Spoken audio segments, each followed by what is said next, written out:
Сайн манайхаа кино үзэж байгаа энэ цаг үеийн мэндийг хүргэе. Ноён гэрэл гээ кино маань нийтдээ 24 ангитай. Үлдсэн 12 ангийг 4-4-өөр нь ярьж өгөх болно. За мөн нэг ангид кинонд төртөө үзэгчдэд зориулаад цуврал болог нэг ангид гэх мэтээр ээлжилж оруулъя гэж шийдсэн байгаа. Энэ удаагийнхаа киногоор Хятадын хайр дурлалын кинолог Сохор эзний туслах киног ярьж өгөхөөр сонгоод байна. R группийн ерөнхийлөгч Ухамын хараагүй болсноор өөртөө итгэлээ бүрээ алдна. Харин Рончин гэх бүсгийг өөрийн туслахаа болгосноор бүх зүйл оронгороо иргэдэг. Ингээд кинонд орцгоё. Энэ нэмэгтэй бол Руан. Тэрээр сохор хүний туслахаар ажилд орохоор ирж байна. Яг уу энэ ажлыг өөрөө хүсээгүй ээжийнхээ шахалтаар орж байгаа юм. Өнөөх сохор хүн бол эндхийн ерөнхийлөгч тул өөр бусад ажлаас илүү цалинтай гэдгийг ээж нь хэлж нүрээ сайхан будаж бай гэдэгч Руан тэр сохор учир намайг харахгүй штэ хэмээн төвөгшөөн. Тэдний яриаг өнөөх сохор захирал сонсож байдаг. Түүнийг Хуамин гэдэг бөгөөд R группийн ерөнхийлөгч. Тэрээр эмэгтэй алдартнуудын сэтгүүл төдийгүй санхүүгийн сэтгүүлд байн гардаг. Түүний хоёр нүдэнд сохор бөгөөд хүйтэн дөрдөрхөө харж хэтээр үргэлж нуудаг байлаа.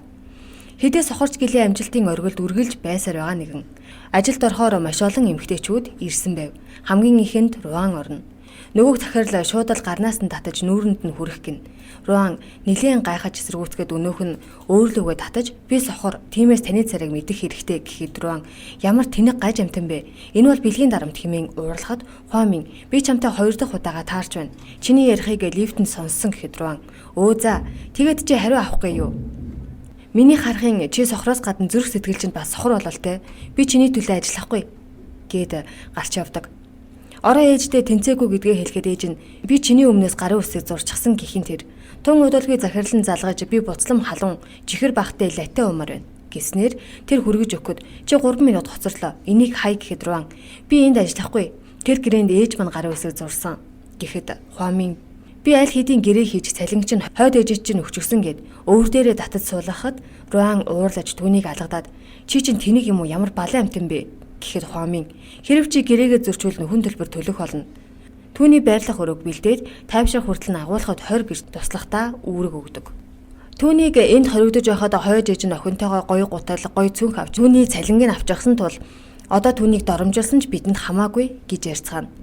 Ингээд тэрээр орой бүр түүнд ном уншиж өгөх, усанд цэлэх, хооллолтонд нь анхаарах, дуудах бүрд нь хурдан хариулах ёстой. Харин алдаа гаргах бүртээ цалингаасаа асуулна. Ингээд өдөр бүр хамт байх болно.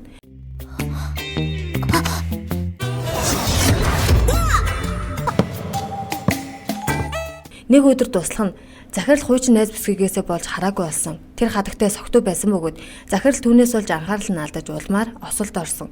Хоёр нүд нь хизээс сэрэхгүй бөгөөд тэрэгэнцэр дээрээсээ ховорхон босдог болсон гэхэд Руан би түүнийг заавал хөл дээр нь босгоно гэхэд туслах нь та тэгж чадна гэдэгт итгэлтэй байна. Та хоёр маш хурдан тотносож байгаа гэж хэлдэг. Руан Хуаминыг хөл дээр нь босгох гэж янз бүрийн арга сэцэрлэл байлаа. 手机不用啦。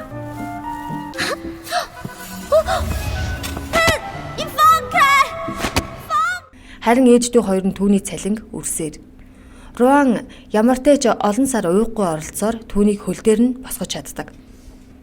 Тэр хоёр хоорондоо муудатж байгаа юм шиг хөвгөлдөөж байгаа юм шиг харьцана. Ер нь биений их явуулдаг гэсэн үг л дээ. Хуамины хуучин найз бүсгийн хурин болох гэж байгаа бөгөөд Хуаминд урилга явуулсан байдаг. Тэр хурминд Руантай хамт оролцохоор болцгооно. Ер нь яах гэж эгсэн үрт юм бол ялангуяа өөрөөс нь олж ийм хүнд замыг ингэж туулж хахад яг иймэрхүү кино олон байдаг тий. Ингээд тэр хоёр ямар ч хурминд очино. Сүйд бүсгүй тэднийг зорин ирэхэд Руан тэр ирж байна гэж нууцхан хэлдэг. Би хажууд чинь байгаа болохоор зөвхөн царайлаг харагдахад анхаараарай гэд гарнаас натгана. Сүйд бүсгүй ирж мэд мэдгээд Хуамын босч ад жаргал хүсдэг. Мөн Руаны гараас атгсан байхыг харсан сүйд бүсгүй чи өмнө нь тэрэгэнцрээс босч байгаагүй. Энэ эмэгтэй хинбэ гэхэд Хуамын тэр миний найз бүсгүй Руан гэж танилцуулна. Сүйд бүсгүй чи энэ хугацаанд их сайн байсан бололтой гэхэд Хуамин би Руаны төлөө хичээхгүй болохгүй шүү дээ гэж шарыг нь малтдаг. Сүйд бүсгүй чи өнгөрсөнд намайг буруутгасан хിവэр байх шиг байна гэхэд Хуамин үгүй дээ би харин ч чамд баярлаж байна. Тэгээгүй байсан бол би Руантай уулзрахгүй байсан шүү дээ баярлаа гэж хэлв. Экс нь ихэл уурлаж чихэнд нь чи надад худал хэлхээ бөл чи хэрв хардаг байсан бол энэ эмэгтэй чинь өмссөн банзал үнэхээр аимшигтэй. Чи сохроод энэ тэндээс хогд үүдэг болцсон юм уу? Миний өмнө хүчтэй болж харагдах хэрэггүй, надад нөлөөлөхгүй гэж шивнэв. Хуамин Ронд маш ихээр уурлаж чи намайг харахгүй гэд ингэж хувцаслаа юу? Яг одоо тайл чи намайг эвгүй байдалд орууллаа гэхэд Руан надад ямар ч буруу байхгүй. Ямар ч хувцас өмссөн ер нь яадаг юм. Та нар над өмссөн зүсэнд ач холбогдол өгдөг занга хай гэхэд Хомын уурлаж түүнийг орхиж авдаг. Рон архиуж согцсон байхад Хомын залгахад Рон би ажлаасаа гарлаа гэхэд Хомын ч зөвшөөрдөг. Яг энэ үед ээж нь залгаж шиншин бит хоёр гадаадад явна. Чиний карт эцэстээ туулсан. Захирлаасаа мөнгө ав гэхэд Рон би ажлаасаа халагдсан гэдгийг хэлэн уцаа тасалдаг. Рон явах гээд юмаа бэлдэж байхад туслах ирж өчигдөр захирал ээжээ чинь мөнгө явуулсан. Бүр болоогүй танд бэлэг бэлдсэн гэд дагуулж авна. Түүнд хувцасаа стилист бэлдсэн байв. Гэхдээ нэг сонин хувцас байдаг. Бодвол брэндл юм байгааз. Ронч нэг өөрчлөгддөггүй. Надад бол эрс өөрчлөгддөг гол дүртэй кино илүү гой санагддаг. Түүнийг гарч ирэхэд бүгд л хөөх гэж уулга алдна. Руан захирлаа баярлаа гэхэд Хомын зүгээрээ би ахиж чичгвтер байдалд ормооргүй байсан болоод л тэр. Одоо аматтад ажилд ор гэхэд Руан үгүй та надад хүрээд үз. Миний хөмсгөний хэлбэр, уруулын будаг бүгд тийм ч амархан арилахгүй. Мөн миний гутал цэцэгтэй маш үнэтэй брэнд их. Би нэрийг нь хэлж чадахгүй байна. Үүнд хідэн төгрөг зарцуулсныг бодоод ч хэрэггүй. Гэхдээ энэ танд хамаагүй л ахал да.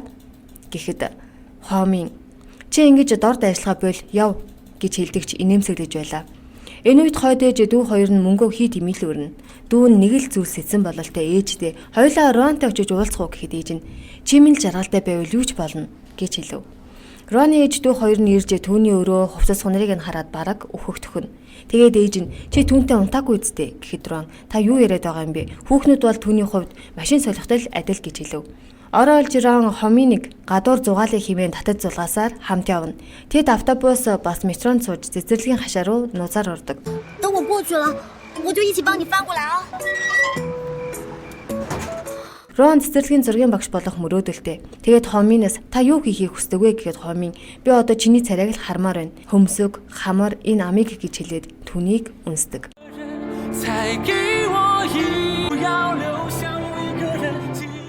Удалгүй Хомынд таарах эвэрлэг бүрхөвж олдсноор тэр хагалгаанд орох болдог. Хомыныг хараа ороход Руанд сайн болчих вэ гэж түүний ээж дүү хоёр нь айж байлаа. Тэгээд дүү нь худлаа хэлж Руаныг авчираад дайрах гэтэл туслах нь өмнөр орж тэр хоёр дайруулдаг.